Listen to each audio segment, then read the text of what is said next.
Welcome to the Business Leadership Series, where we engage with leaders who are making an impact on their worlds and who want to share their knowledge and experience for your personal and professional growth. The following interview is designed to inspire you to become the best leader you can be.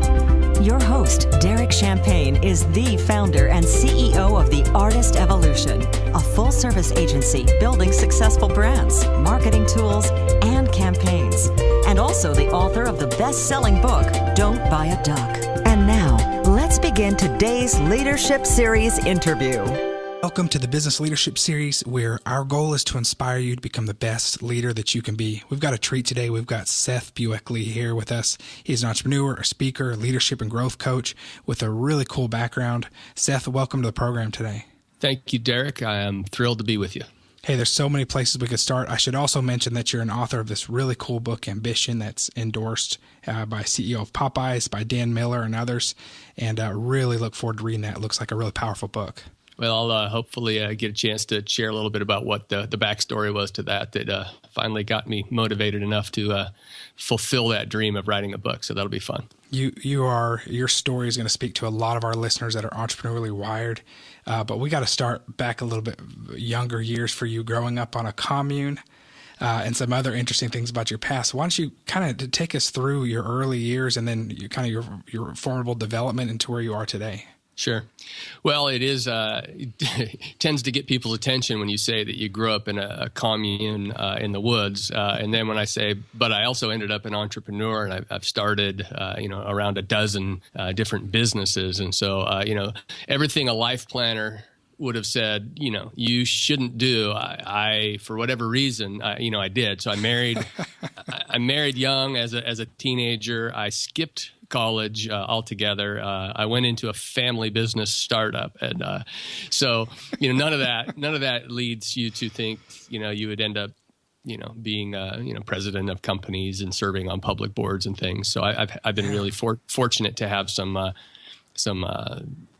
cool opportunities to pursue my dreams, but that always comes on the back, on the shoulders of other people, right? So yeah, and you're being modest about your success. You've been a serial entrepreneur with a business founder with several multi-million-dollar exits, even a role as the president of Solid USA, doing some big things with them. And tell us more about your professional development. Sure. I started in a business with my dad, who was a very intentional mentor and an entrepreneur. And he kind of hung out a challenge to me, which I hadn't talked a lot about until recently. And he basically said, hey, do you want to go to college? Which is fine. I support that. His dad was a professor at Berkeley, wow. which used to be the bastion of free speech, I might add, but I won't get too political. And then he said, or would you rather be a millionaire by the time you're 25?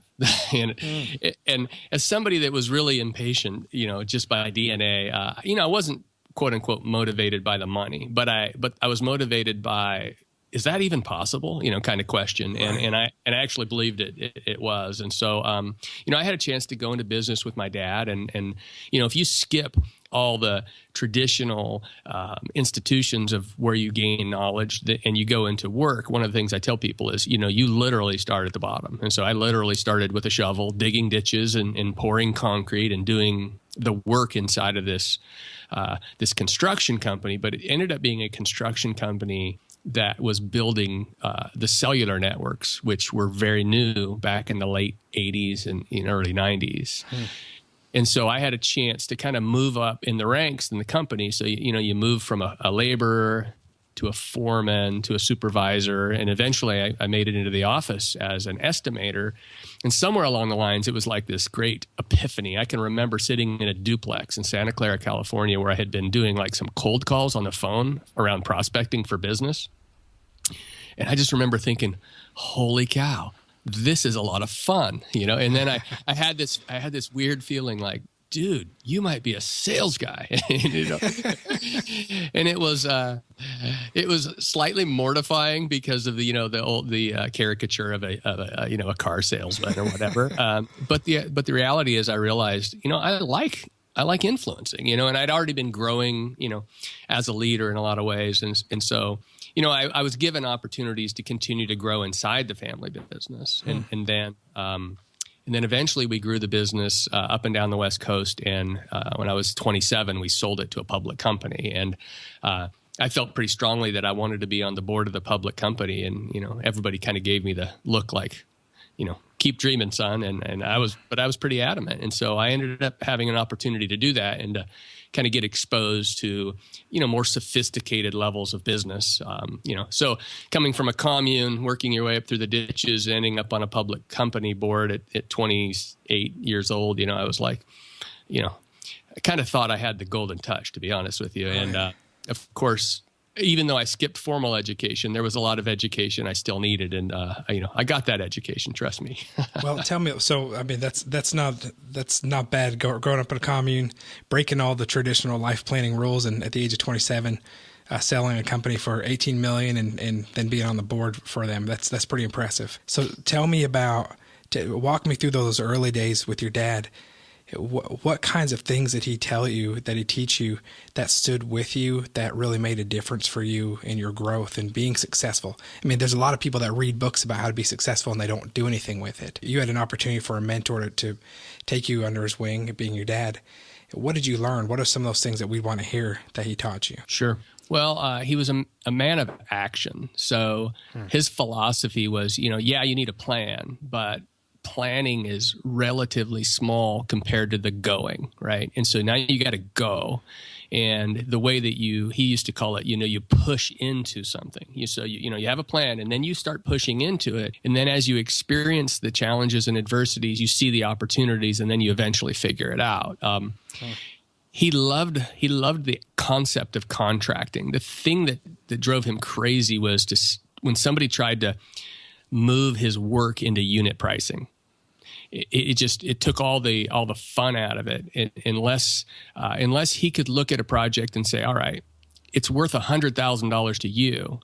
Let's negotiate that I'll get it done for $100,000. And then I can figure out however the most efficient way to get it done is by starting, right? And so he loved contracting because you would negotiate a lump sum price and then it was completely up to you to create and to solve the problems around the project. And so he was definitely a man of action. He was also somebody that tended to cheer for the underdog. He might have seen himself as an underdog in life. And so he gave people a lot of grace and a lot of opportunity to grow. And so I think that was embedded in my DNA, which is, you may be the leader, but you should never look down upon somebody else because they haven't had, the opportunities or success that you've had, and to really see the benefits and the beauty of seeing people grow. And so he was really intentional about that. And I'd hope that I picked up on that well. That's a great example. It's one that a lot of entrepreneurs miss. And I talk often to leaders on the show and share my own experience of waking up one day and realizing I was leading a group of people. I had the entrepreneurial itch and I loved starting things and creating things, but I didn't intentionally realize I was going to be leading the people like I do today. I love that. And so I've had to learn along the way the right way to do things from guys like you. It's great that you had your dad there teaching that, because that's such an important way to build a culture and build a team that buys into your brand and your vision. Yeah, I would agree with that. I've had that same moment where you have a company meeting at a hotel and everybody's there, and you take a look at the org chart, and all of a sudden you think, "Holy cow, that is my name at the top of the org chart." How did that, And I think leaders, driven people suffer on both ends of the spectrum from faulty thinking. And the first one that we often talk about is thinking too highly of ourselves, right? Where we start to be ego driven. It's about title. It's about me. It's about using my position for my agenda. And that's pretty obvious. We understand that's, we all have that propensity at times, and we have to serve others, right? Right. But there's the other side of it too, which is, I don't think sometimes we fully appreciate the gifts that we have and how we are perceived by others as a leader. And we can often think too little of ourselves at the same time. And neither of those things are accurate, right? Right in the middle of that, a healthy perspective on, hey, this is a privilege to lead these people, and I'm going to do my best with whatever gifts I have. It's not about me, but it's also it's not above me. It's not something that I'm not qualified for just because I have these, occasional feelings of doubt and anxiety. Sure. That's actually part of what keeps us relatively humble, right? Is realizing we need help to lead the way that we want to. Yeah, that's great. I've been so entrenched recently in reading books like The Go-Giver Leader and studying servant leadership, but there's the other side of it as well. You're right. There is that balance. Any tips on keeping that balance? I think one tip is just to be aware that the story we tell ourselves, right? And to carry ourselves as the leader we want to be mindful of what we say and that we're always, quote unquote, on stage. And that's not to say that we're faking it.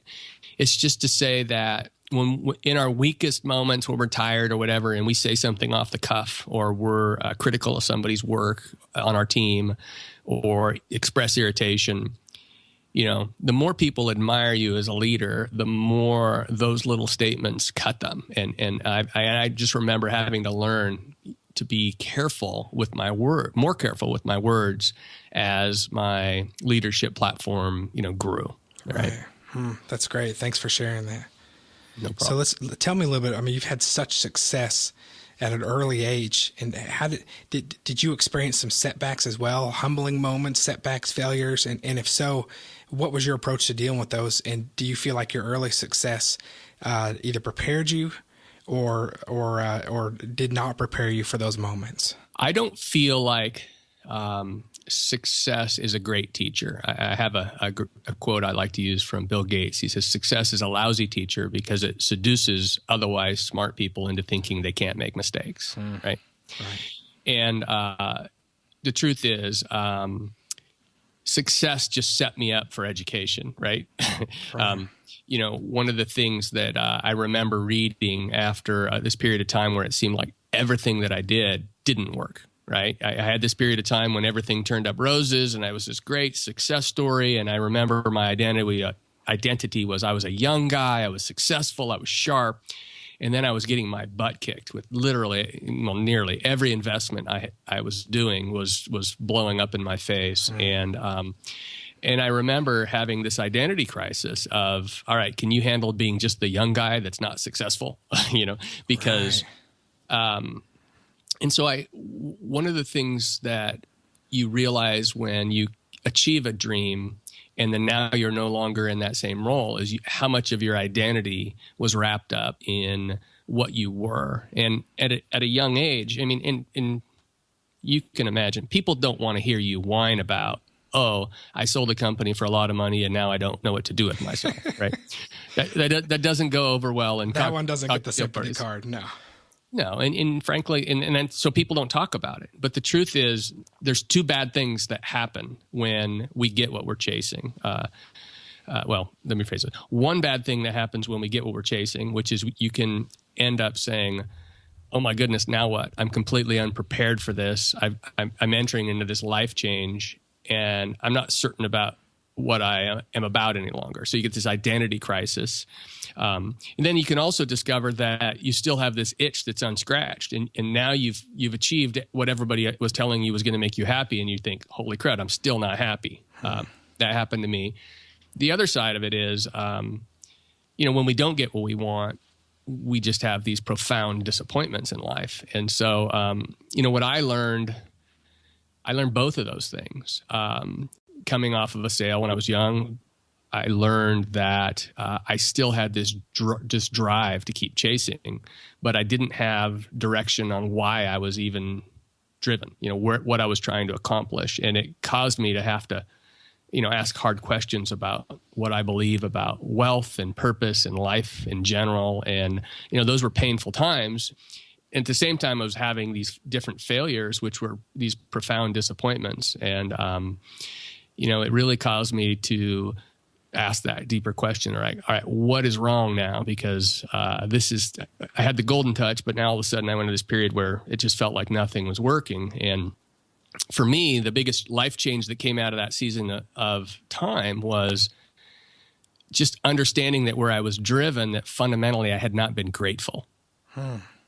And it really rocked me to just look at. I'm like, here's a kid from a commune, right, who did all the wrong things and ended up with all this success and all this freedom and all the, and people perceiving me as this great, wonderful human being. But at the end of the day, I knew that that was kind of this false thing that was set up, because on the other hand, I knew that I wasn't grateful. I wasn't protecting what I'd been given. And in many cases, my behavior wasn't lining up with my values, and I just kind of had to deal with all that stuff. Well, you talk sometimes about the practical application of gratitude, and I think this is profound. And important. It's something in my own life that it's taken me years to learn as well. I'm still learning it. I'm learning from you right now. And it's a similar experience of working hard towards certain ambitions and goals, and then seeing how they align with your values, and how satisfied are you, and do they bring you satisfaction? Talk to me about that practical application of applying gratitude in your life. I've realized that I drift, right? And so I think that people that are ambitious entrepreneurs, because of their nature, like how they're hardwired, and because of the kind of lifestyle and people we surround ourselves with, which I would consider our external influences, right? We're all about moving forward, and we're all about setting big goals and, going after it. And in the process of doing that, we just lose touch with what's true. We're in the battle and we're fighting and we're doing all that, but we lose our compass bearings get off. And for me, what I discovered is that I needed to get connected to gratitude. And as a person of faith, I developed this practice. It wasn't even really formal, but I started calling it a gratitude adjustment instead of an attitude adjustment. I'm like, I've got to do this gratitude adjustment. And I began to put some structure around it, which was, all right, if I'm feeling anxious, if I'm feeling angry and frustrated with life, I would just stop, and I would say, it's time to do an inventory of what's real here. And I would just think of, as a person of faith, I would think about God and the world he created, and just let my mind really, sometimes even articulate all of those things that I was thankful for and that I observed.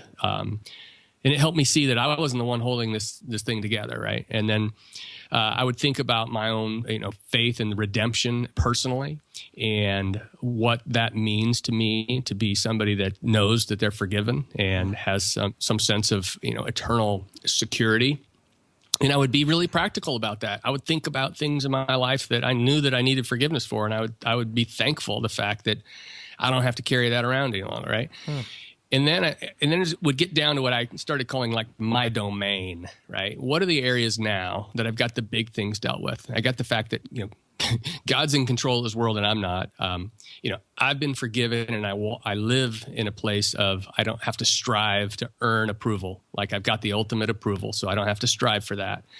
And then it really would shift my brain into, okay, now as I look at the areas where I get to do life, where I am a leader, where I'm a participant, where I'm a brother, where I'm a son, this domain that I have here on this round earth that's spinning through the world, right? How do I express gratitude for those roles and really think about those as gifts, and then also obligations? Like, how do I do my job in those areas from this place of gratitude? Like, these areas have been given to me to make a difference while I'm here. And so when I would go through that process, and sometimes, that would take me 5 minutes. Sometimes it would take me 2 minutes. Sometimes I wouldn't even get all the way through it, and all of a sudden my attitude is kind of reoriented. And for me, that's like it's a momentary glimpse of reality. And then when I would leave that moment in time, I can go lead differently, right? I go lead from a place of gratitude. And so that's at a practical level, that's what I do. And I don't tell people that with this notion that, hey, my gratitude practice is a silver bullet. But what I do believe is that gratitude and being intentional about bringing gratitude into your life is a silver bullet for ambitious people who get off track. I really believe that. Yeah, that's great. Thanks for sharing that. That leads us into talking about your book a little bit, Ambition, Leading with Gratitude. You tackle the plaguing questions of why ambitious people struggle to find satisfaction and reveal what they can do about it.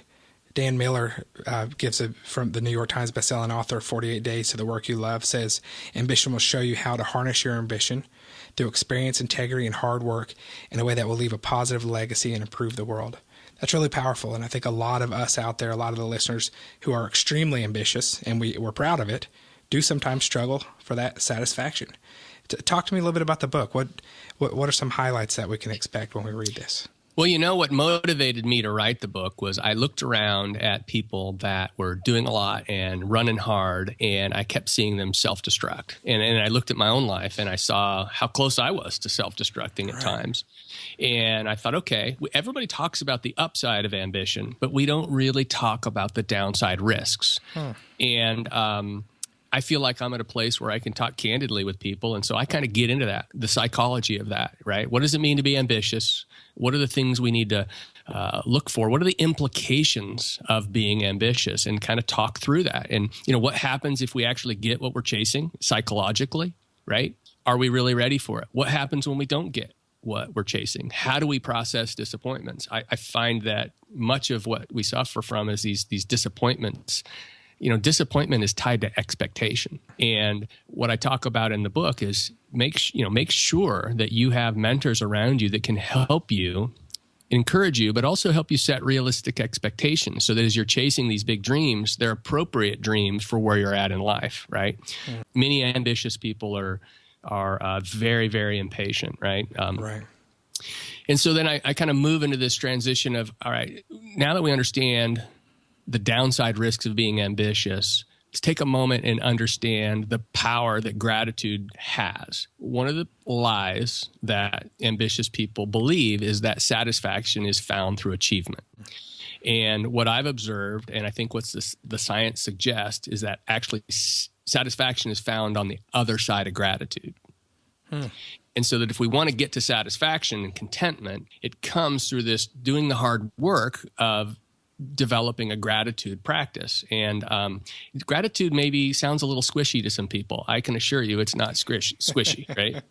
It's actually a very powerful tool, and I would even call it a practice. I don't even think it's a characteristic. I think it's a practice. It's something that doesn't necessarily come natural to ambitious people. But scientists, social scientists, suggest that gratitude has the greatest impact on the people that are least grateful. And I believe that because driven, ambitious people are so forward-looking that we don't often stop to take account of what we have and express thankfulness for where we've come from and this privilege we have had. Right. And so the probably my favorite part of the book is okay, now what? Right? Now, how do I lead with this relationship with gratitude? And I had this strange moment probably, over a decade ago, 15 years ago, where I was getting ready to do a speaking engagement, and I just had clarity on what I wanted on my gravestone.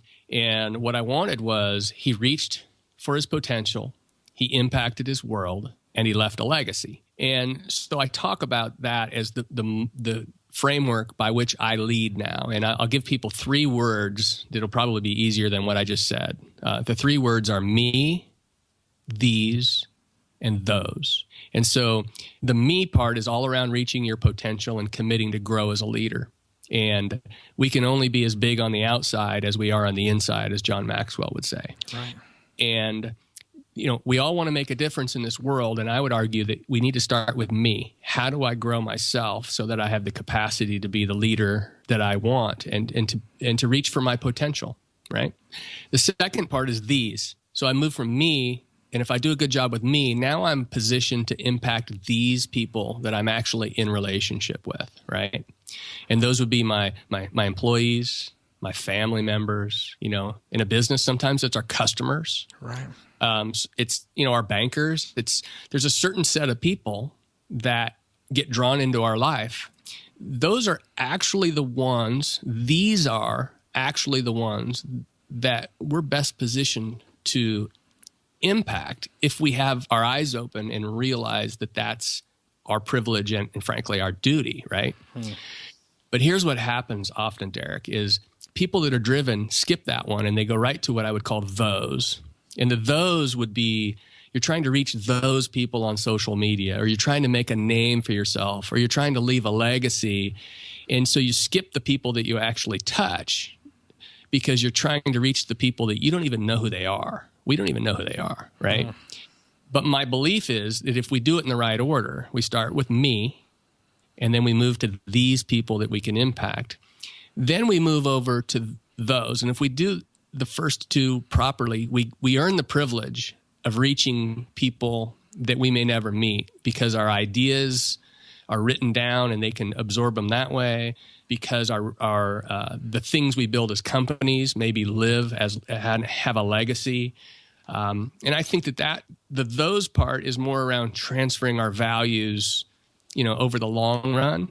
But, really it starts with me, and it starts with these people that we've been given. And so that's how I think about leadership now. When I get stressed out, I think, all right, am I growing? Am I reaching the people that are in my life? And I don't really worry about the people on the outside too much now. Yeah, that's awesome. That's great. Start with me, the potential to grow as a leader. And you're so right. We do a lot of times often skip over these. Yeah. Our families, our vendors, our customers, our employees, those are the ones that we have touch points with us on a regular basis, and we can have the most influence over. That's really powerful. And yes, we do skip to those quite often. I've not heard quite that perspective on it, and I really like that. I appreciate you sharing that. I'm glad to share it. And what's interesting for me is, writing a book, people are like, what's the hardest part? And I'm like, actually living up to it is the hardest part, right? Because you have to codify what it is you believe, but also probably one of the best parts is it forced me to actually look at it and say, no, this is what I believe, and this is what I want to be known for, and now you got to live up to it. And it's actually liberating on some senses, as challenging as it is. That's great.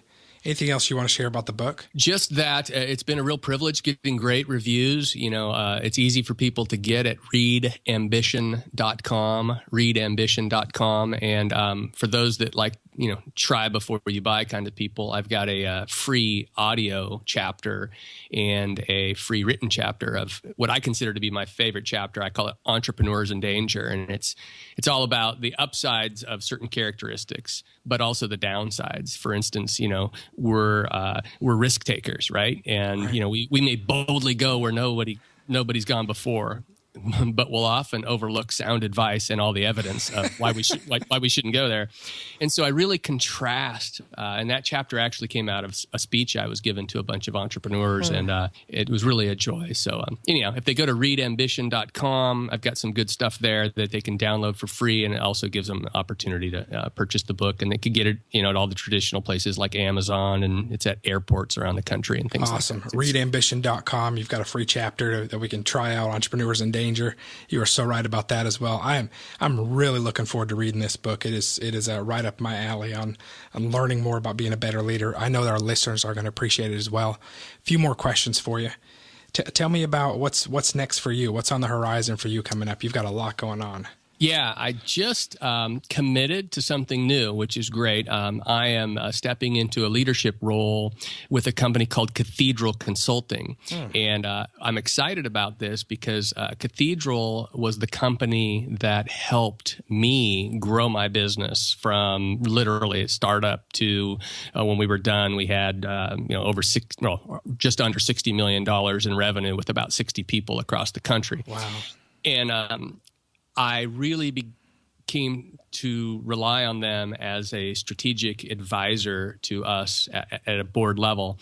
And through a painful set of circumstances, the guy that founded that company, that was a mentor of mine, actually passed away last year. He had an accident in his airplane.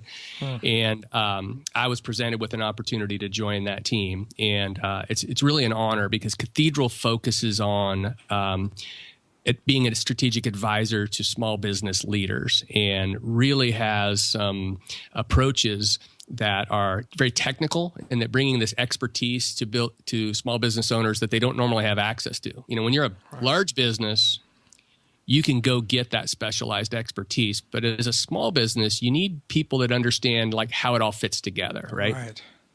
And so it's fun for me because we've got offices in Manhattan and New Jersey, and I'm out here on the West Coast. Nice. And so I'm beginning to put a plan together for how we, continue to serve our small business clients at Cathedral, and also really, become a recognized leader in that space, which we see as fairly underserved. There's not a lot of groups that are dialed in on how to serve the small business leader. Right. And so we want to do that really well. And they've been doing it for about a decade. So, I'm honored to have a chance to do that next. Wow. Congratulations on that. We look Thank forward you. to continue to follow you. Seth Buechley, you guys want to encourage our readers, go out there today, look at readambition.com. It is Ambition, Leading with Gratitude, a great book. I'm picking it up today. Seth, thank you so much for being our guest. It's an honor to have you. And we look forward to continuing to follow you and seeing the other great things that you're accomplishing out there. Thank you, Derek. I appreciate the opportunity to be with you today as well. You take care. I will. You've been listening to the Business Leadership Series, where we engage with leaders who are making an impact on their worlds and who want to share their knowledge and experience for your personal and professional growth. This interview was designed to inspire you to become the best leader you can be.